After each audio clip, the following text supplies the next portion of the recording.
మాఘపురాణము 27వ అధ్యాయము రుక్షకయను బ్రాహ్మణ్య కన్య వృత్తాంతము.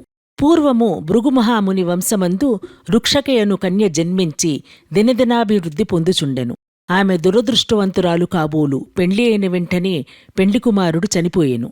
రుక్షక తన దురదృష్టమునకు దుఃఖించి విరక్తిభావంతో ఇల్లు విడిచి గంగానదీ తీరమునకు పోయి ఆశ్రమము నిర్మించుకుని శ్రీమన్నారాయణుని గూర్చి తపస్సు ప్రారంభించెను. ఆ విధంగా చాలా సంవత్సరములు ఆచరించుట వలన అనేక మాఘమాస స్నానఫలములు దక్కెను. ఆమె మనోవాంఛ ఈడేరు సమయము దగ్గరపడినది. ఒకనాడు ఆమె తపస్సు చేసుకొనుచూ ప్రాణములు విడిచెను. ఆ రోజు వైకుంఠ ఏకాదశి అగుట వలన వైకుంఠమునకు వెడలెను. ఆమె చాలా సంవత్సరములు వైకుంఠమునందే ఉండి తరువాత బ్రహ్మలోకమునకు పోయెను. ఆమె మాఘమాస వ్రతఫలము కలిగి పవిత్రురాలొగుటుచే బ్రహ్మదేవుడామెను సత్యలోకములో దేవకార్యములు తీర్చుటకు అప్సర స్త్రీగా చేసి తిలోత్తమ అను పేరుతోటి సత్యలోకమునకు పంపెను. ఆ కాలంలో సుందోపసుందులనే ఇద్దరు రాక్షస సోదరులు బ్రహ్మను గూర్చి ఘోర తపస్సు చేసిరి. వారి తపస్సు యొక్క ప్రభావమునకు బ్రహ్మదేవుడు ప్రత్యక్షమై మీకేమి కావలేను కోరుకునుడు అని అనగా, స్వామి, మాకు ఇతరుల వలన మరణము కలుగకుండా ఉండునట్లు వరమిమ్ము అని వేడుకొనగా బ్రహ్మ అటులనే ఇచ్చితినని చెప్పి అంతర్ధానమయ్యను. బ్రహ్మదేవుని వలన వరము పొందిన ఇద్దరు రాక్షసులు మహాగర్వము కలవారై దేవతలను హింసించి మహర్షుల తపస్సులకు భంగం కలిగించుచుండిరి. దేవలోకముపై దండెత్తి దేవతలందరినీ తరిమివేసిరి.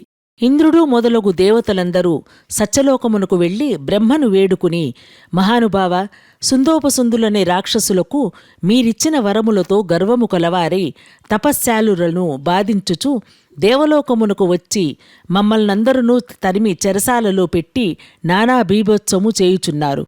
కాన వారి మరణమునకు ఏదైనా ఉపాయము ఆలోచించుమని దేవేంద్రుడు ప్రార్థించెను.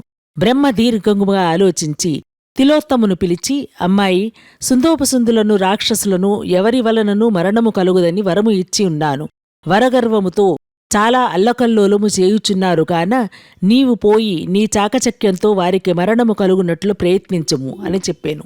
తిలోత్తమ బ్రహ్మదేవునకు నమస్కరించి సుందోపసుందులున్న అరణ్యమునకు ప్రవేశించెను. ఆమె చేత వీణ పట్టుకుని మధురమైన పాటలు పాడుకొనుచు ఆ రాక్షస సోదరులున్న నివాసమునకు సమీపములో తిరుగుచుండెను. వీణానాదమును ఆమె మధురగానమును విని సుందోపసుందులు తిలోత్తమును సమీపించిరి. ఆమె ఎటుపోయినా అటు, ఎటు తిరిగిన అటులామెను అనుసరిస్తూ ప్రేక్షకుల వలె వెంటాడుచుంటిరి. ఆమెను నన్ను వరింపుము అని తిలోత్తమను ఎవరికి వారు బ్రతిమలాడసాగిరి. ఓ రాక్షసాగ్రేసురారా, మిమ్మలను పెండ్లి ఆడుట నాకు ఇష్టమే. మీరిద్దరూ నాకు సమానులే. నేను మీ ఇద్దరి ఎడల ప్రేమతో ఉన్నాను.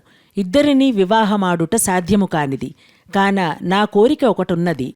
అది ఏమనగా, మీ ఇద్దరిలో ఎవరు బలవంతులో వారినే నేను ప్రేమించగలను అని తిలోత్తమ చెప్పెను. తిలోత్తమ పలుకులు వారిని ఆలోచింపచేశాయి.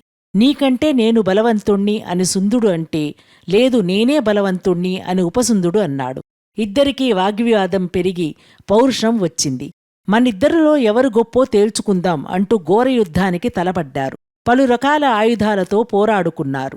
చివరిగా కత్తియుద్ధం చేస్తూ ఒకరి కత్తి మరొకరి కంఠాన్ని ఖండించటంతో ఇద్దరూ చనిపోయారు. వారిద్దరూ మరణించటంతో దేవతలందరూ సంతోషించారు. తిలోత్తమను పలు విధాలుగా శ్లాఘించారు. బ్రహ్మదేవుడు కూడా సంతోషించి, తిలోత్తమ, నీ చాకచక్యంతో సుందోపసుందుల పీడను తొలగించావు. దేవతలందరికీ ఆరాధ్యురాలవైనావు.